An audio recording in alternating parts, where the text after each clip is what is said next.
Hola nuevamente, vamos a empezar hoy con la parte 4 de este ciclo de OpenSSL. En el día de hoy vamos a ver esto de los certificados digitales, ¿no? Acordaros que hasta ahora fuimos viendo criptografía primero con clave simétrica y luego con clave asimétrica, donde pueden ver este par de claves que están viendo aquí abajo, ¿no? Es decir, podemos generar una clave privada y una clave pública, las dos respetando algún algoritmo matemático.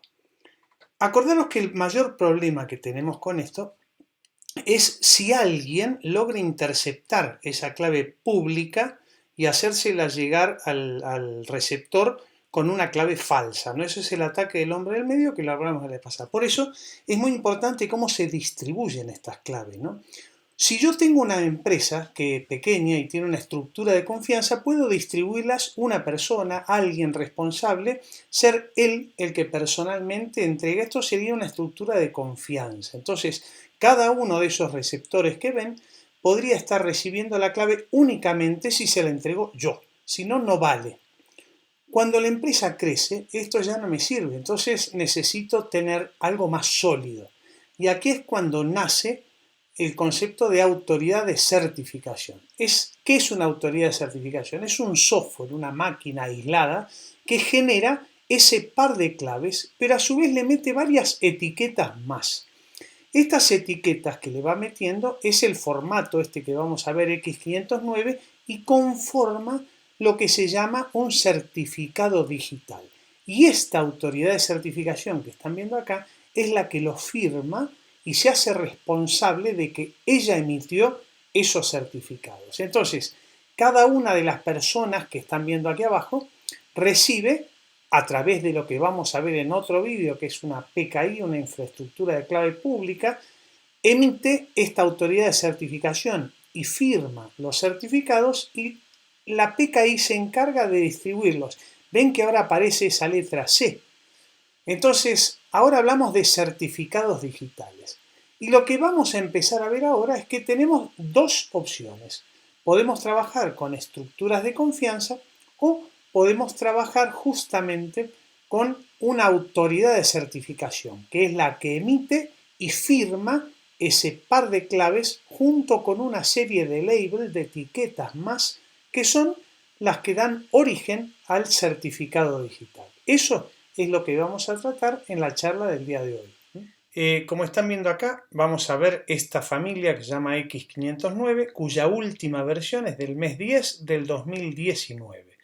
El estándar lo genera I2T, que es International Telecommunication Union, en el área de telecommunication. El estándar que vamos a ver forma parte de Information Technology y es Open System Interconnection y Public Key and Attribute Certificate Frameworks. Esto es el certificado X509. Si queréis descargarlo, lo podéis descargar desde aquí, dentro de la página web de I2T. Esto es i2.int, y dentro de eso buscar la página principal, publicaciones, recomendaciones, series X, X509. Y aquí lo tenéis en formato EPUB o formato PDF, ¿no? De este estándar, por supuesto, es extenso, nos vamos a centrar en pequeñas cosas. El punto 7.4 de este estándar, primero nos dice que hay dos tipos, ¿no? Dos tipos primarios de certificados de clave pública. Uno de ellos es certificado de clave pública para entidad final y la otra forma es certificados para autoridades de certificación, CA. Entonces, solo podemos tener dos tipos de certificados. Este, que es para justamente crear esto de las autoridades de certificación, que es lo que nos va a permitir de aquí en el próximo webinar verlo, crear toda esta jerarquía de clave pública. Acordaros que acabamos de hablar de relaciones de confianza para poder entregar certificados o de montar una PKI. Esta jerarquía de autoridades de certificación es lo que nos va a permitir generar esa infraestructura de PKI. Y para cada uno de los usuarios finales iré generando certificado final. Son las dos formas. El otro concepto interesante es el de Trust Anchor. Esto es anclaje de confianza, ¿no? Anclaje de confianza. ¿A qué se refiere? Bueno, que yo desde un certificado inicial puedo ir generando diferentes jerarquías. Acá con las flechitas van viendo que cada una de estas es la jerarquía que va a seguir tanto para certificar como para validar esa relación de confianza que hay entre cada una de las partes. Prestadle un poquito de atención más adelante hasta que veáis claro esto. Y el otro es el Certification Path, o sea, el camino que sigue una certificación. Se habla de que hay una forma de hacerlo en 3 piezas o en 4 piezas. Me he centrado en las 4 piezas. El estándar presenta las dos, ¿no? La figura 4 es el de 3 piezas y la figura 5 es esta. Es decir, de la autoridad de certificación hay un sujeto que tiene un certificado de clave pública y hay un broker que en este caso, por ejemplo, podría ser un banco, ¿no? El BBVA. Entonces, cuando alguien se hace presente a ese portal que tiene el BBVA verifica ante la autoridad de certificación que ese certificado realmente lo emitió ella. Por eso tienen la relación de confianza que está emitida entre estos dos y entre estos dos. Tienen la relación indirecta entre estas dos personas que realmente no se conocen y tienen la evaluación que hace la entidad de confianza contra la autoridad de certificación. Entonces, estos son los 3 puntos únicos que les pido que le den una miradita al estándar. Y acá os he dejado el path completo para que podáis descargar la versión esta del certificado X509 en su versión 2019. Esto es en la parte relativa a X509. Cuando hablamos de certificados X509, yo acá, por ejemplo, he descargado lo que tengo en mi portátil, que aquí en España existe la Fábrica Nacional de Monedas y Timbre, FNMT, que es el organismo oficial que genera certificados para todos los usuarios que necesiten interactuar con entidades públicas de España. En este caso, entonces, los he presentado aquí en dorado, en amarillo, el certificado raíz root que emite, que yo tengo cargado en mi portátil, y este es el certificado que la Fábrica Nacional de Monedas y Timbre me emitió a mí como usuario final. Es decir, acá están viendo los dos tipos de certificados que acabamos de ver recién aquí. Tenemos dos certificados, autoridad de certificación y usuarios finales. Este es el certificado de una autoridad de certificación y este es el certificado final que me emitió esta autoridad de certificación a mí, Alejandro Corletti Estrada. ¿Qué cosas me interesa ver? Ven que aquí tengo la clave pública de esta entidad de certificación y acá dice que el uso es firmar certificados. Sin embargo, fíjense que en el caso mío, el que la emite es justamente la Fábrica Nacional de Monedas y Timbre, pero el uso es para encriptar, verificar, ajustar, derivar. Yo no puedo emitir certificados como sí puede hacerlo un certificado raíz. Acá dice root y acá dice estándar. Este es un certificado final. Mi certificado estándar, mi certificado personal, fíjense que acá tiene un par de campos más que merece ver la pena, ¿no? Dice cuál es el acceso a la información de la certificación. Entonces, cuando yo me hago presente con mi certificado de clave pública, para verificar si este certificado con este número de serie corresponde, cualquier persona puede remitirse acá y verificar la firma, que es el YA 256 o el YA 1, que firmó esta autoridad raíz hacia mi certificado. Entonces, si alguien lo quisiera verificar con la clave pública de este certificado raíz aplicado al resumen YA1 o YA256 que me emitió, si ellos le aplican esta misma clave pública a todo mi certificado, debería dar exactamente esta YA256 o este YA1. Recordaros que ese era el concepto de firma digital. ¿Y dónde puede verificar que se emitió? Acá, en el acceso a la información de la entidad certificadora. Entonces acá tienen los dos ejemplos, el raíz y el certificado estándar. Cualquiera de estos dos podrían verificarlo desde aquí. Esta es la página web de la Fábrica Nacional de Monedas y Timbre, donde desde aquí me puedo descargar todos los diferentes certificados raíces y cualquier empresa que vaya a operar con cualquier organismo oficial, le sería muy positivo descargarse, emitir un certificado privado de usuario o de empresa a través de la Fábrica Nacional de Moneda y Timbre para poder operar aquí en España. Si lo hiciera, lo que obtendría sería exactamente esto que acabamos de ver. Un certificado final para esa empresa o para ese usuario particular y se debería descargar el certificado raíz para poder interoperar con cualquier entidad pública española. Lo mismo sucede si yo, en vez de pedírselo a la Fábrica Nacional de Monedas y Timbre, se lo pido a VeriSign, a Entrust, etcétera, cualquier entidad de certificación internacional. ¿Por qué? Porque esas entidades de certificación internacionales están cargadas, precargadas, en cualquiera de nuestros navegadores, Firefox, Safari, Internet Explorer, Chrome, etcétera, ya tienen cargadas esas entidades de certificaciones internacionales. Bueno, entonces, esta es un poco la presentación de lo que vamos a empezar a trabajar ahora con certificados digitales, ¿no?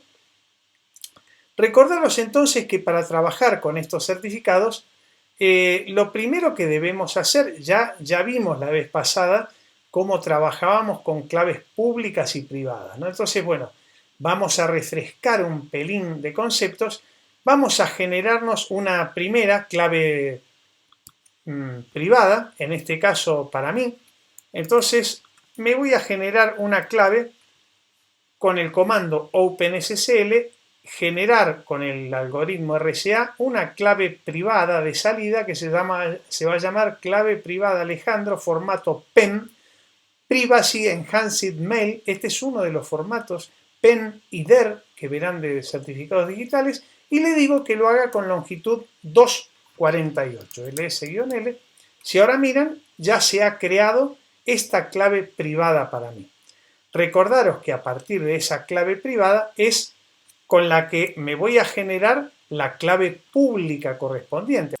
Ahora, para generar esta clave pública, con el comando OpenSSL nuevamente, aplicando RSA como entrada, como input, le voy a dar esta clave privada alejandrocorletti.pem, y desde esta clave privada que acabo de generar, le digo que me genere una pub output, una clave pública de salida, cuya salida se llame clave pública alejandro.pem.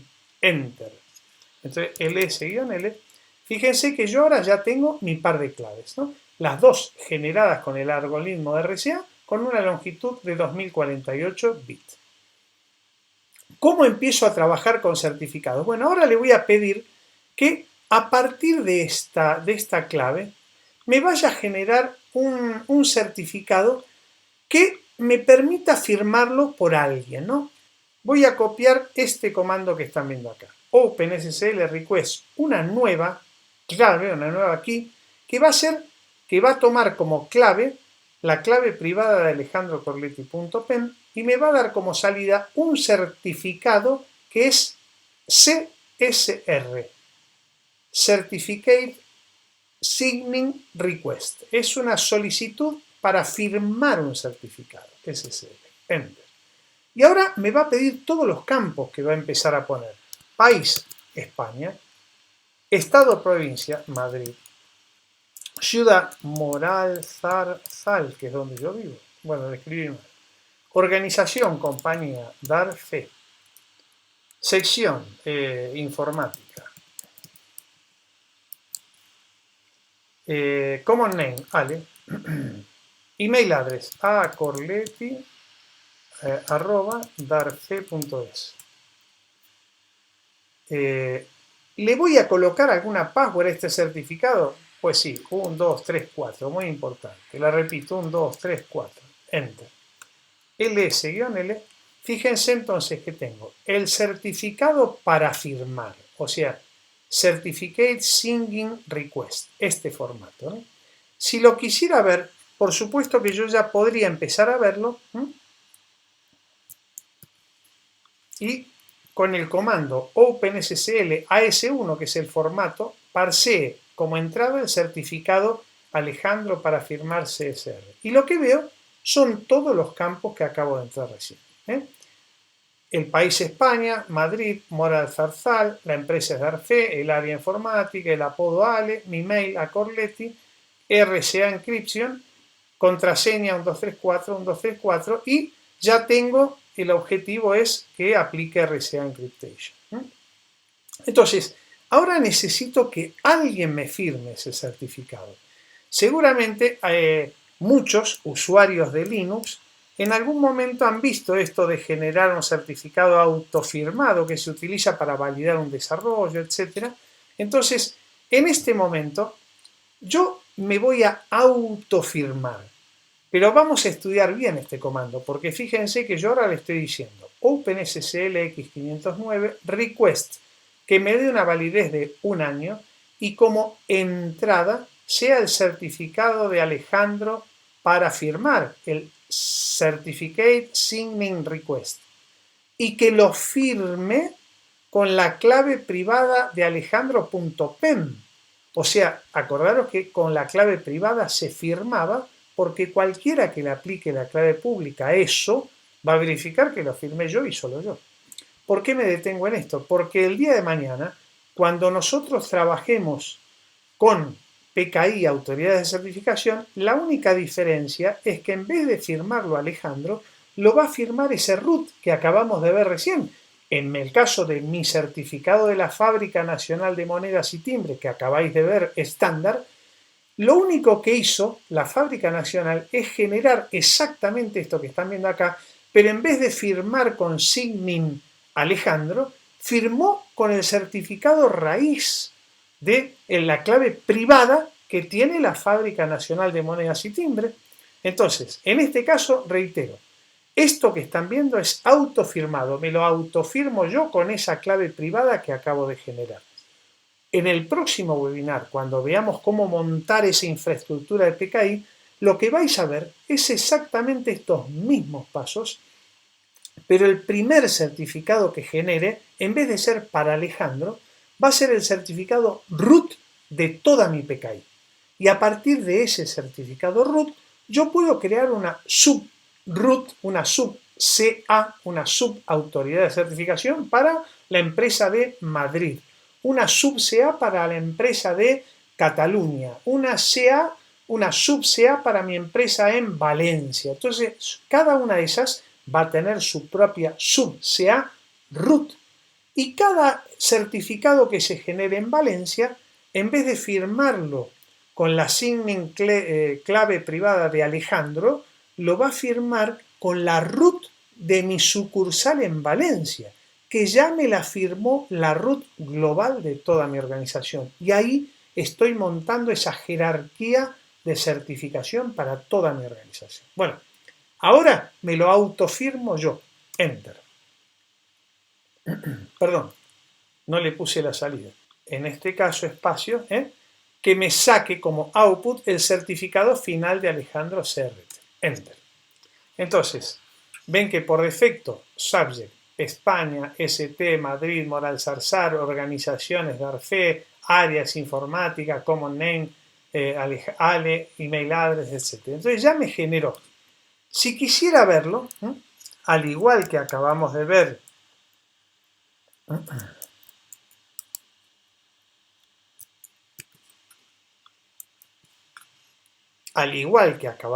el certificado listo para firmar, ahora lo que estamos viendo es un certificado final.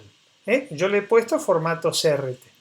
En este caso, tiene un número de serie, ha sido firmado con RCA 256, como país España, Moral Zarzal, Darfe, Informática, Ale, email address, todo esto que están viendo acá es el organismo responsable que ha firmado este certificado final.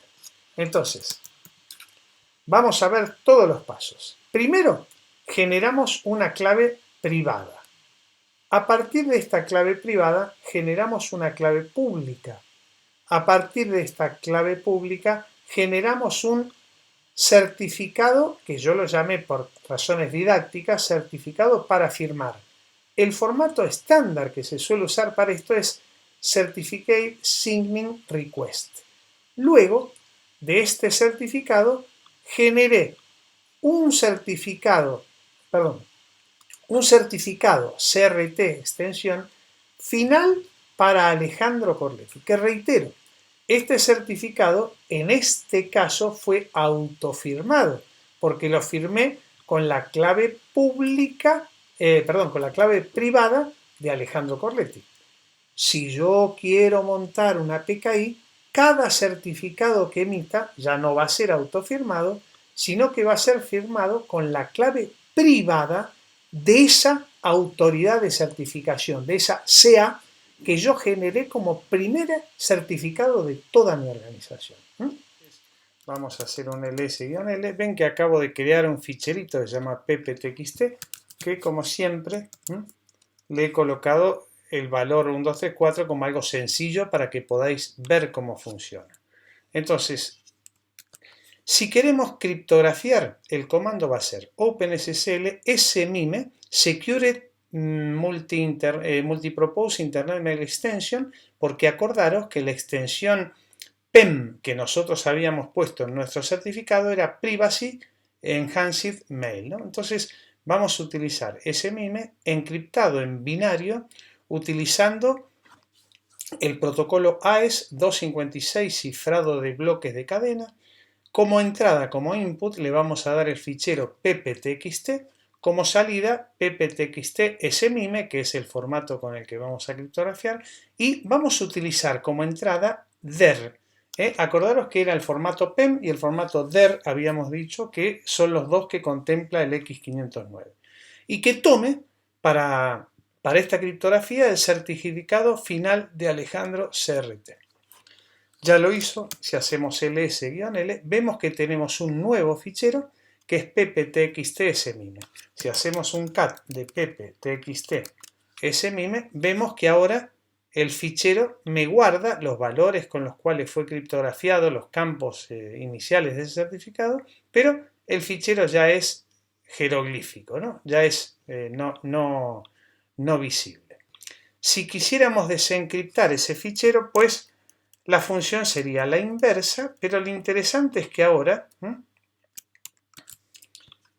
ese fichero al cual le apliqué la clave pública, acordaros que para desencriptar con criptografía asimétrica, lo que necesito es tener completo todo el formato de la clave privada. O sea, esto solo lo va a poder hacer quien tenga la clave privada. Entonces, para desencriptarlo, entonces, lo que voy a utilizar es el comando OpenSSL, nuevamente con el que utilice Security Multi-Internet Mail Extension, que desencripte lo mismo con AES-253, pero que ahora tome como entrada el pptxt smime y que lo haga en formato DER, como salida pptxt smime descifrado, y que tome como entrada, como input key, la clave privada mía de Alejandro. Es decir, el único que puede desencriptar un fichero que ha sido encriptado con clave pública es el dueño de esa clave privada, que soy yo. Enter. Entonces, si ahora hago un ls-l, vemos que tengo el fichero pptxt y el fichero pptxt descifrado. Si le hago un cat a pptxt descifrado, evidentemente es el mismo fichero original que es pptxt. Podríamos utilizar otra función de Linux, que es el comando diff, y que me saque la diferencia entre pptxt y pp descifrado. Y me dice nada, porque justamente son exactamente iguales. Es el mismo fichero pptxt original que el que hemos descifrado. Vamos a ver cómo funciona el tema de la firma ahora entonces, ¿no? Que sería la otra cualidad que nos permite tener el protocolo OpenSSL cuando trabajamos con certificados. El comando va a ser OpenSSL digest. Acordaros que la función hash o resumen también se la conoce como digest, guión C, o sea que aplique la firma, la firma, como que firme con la clave privada de alejandro.pem, que es esta que están viendo aquí, y que como salida me haga el fichero pptxt firmado, pptxt. ls-l. Entonces ven que lo que tenemos en estos momentos ahora es un nuevo fichero que es pptxt firmado. Vamos a hacer un cat de ese fichero y ese fichero nuevamente es un jeroglífico, ¿no? ¿Quién firmó entonces? Firmó Alejandro con su clave privada. Quiere decir que cualquiera que le aplique la clave pública de Alejandro podrá verificar si realmente fue Alejandro o no el que firmó ese fichero. Ese es el sentido de poder aplicar firma electrónica. ¿Cuál va a ser el comando? El comando para verificar que eso lo haya firmado Alejandro y no otro es OpenSSL, nuevamente dice -c verify que la clave pública de Alejandro machea con esa firma de pptxt firmado comparándolo con el fichero pptxt. Enter. Ven que me dice verificado, ok. Vamos a hacer una pruebita, miren. Vamos a hacer un b del fichero pptxt firmado. Y a este fichero pptxt, esta primera letra R que figura acá, me la voy a cargar. X, escape 2 puntos VQ y lo voy a cargar. Y ahora voy a volver a ejecutar el fichero para que me verifique con la clave pública de Alejandro que este fichero firmado es el firmado. Y ven que me da toda una serie de verificación failure. Y me dice, esta rutina es inválida, justamente me está diciendo que hay un error, porque este no fue el fichero original que firmó Alejandro. Vamos a ver de vuelta el B, vamos a hacer un escape insert y le voy a poner nuevamente la letra R, escape 2 puntos VQ. Y ahora vamos a repetir la verificación. Y ven que me dice verificado OK. ¿Qué es lo que acabamos de verificar? Que ante cualquier cambio que hagamos sobre ese fichero que fue firmado por la clave privada de Alejandro, cuando alguien le aplique la clave pública, descubrirá que ese fichero no es el original que firmó Alejandro. Y con esto entonces hemos visto cómo podemos hacer criptografía, cómo podemos cifrar un fichero utilizando los certificados o cómo podemos firmar utilizando esa clave pública y privada que se ha generado en los pasos que hemos visto de criptografía asimétrica y luego hemos generado un certificado. Bueno, gracias por todo y esto es todo por hoy.